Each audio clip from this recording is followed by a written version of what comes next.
So let's see the question number 6. And what is the output of the following code? We have the string A, B, C, D, E, F, C, D, G, H, C, D, and we are splitting by CD, and we provide also the number 3. So the options that we have here are the option A with a list A, B, E, F, G, and H, another list in the option B, A, B, C, D, E, F, C, D, G, H, C, D. In the option C, we have A, B, C, D, E, F, C, D, G, H, C, D, and finally C, D. The option D, we have A, B, E, F, G, H, and finally a empty string, and the final option is the E, none of the above. And let me open the terminal and let's execute this, and let's see the result.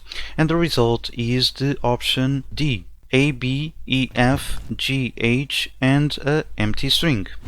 Let's understand this. First, the method split takes two arguments. The first one is the sep that have a default value of none, and the second one is the max split that have a default value of -1. It returns a list of substrings in the string, using the separator as a delimiter string. Also, if we do not provide the max split, or if the max split is less than 0, all the possible splits are made. And the important part here is, if the max split is higher than 0, at most we get a list with a length equals to max split plus 1. So in this case we are providing the number 3, and we will get a list with 4 elements.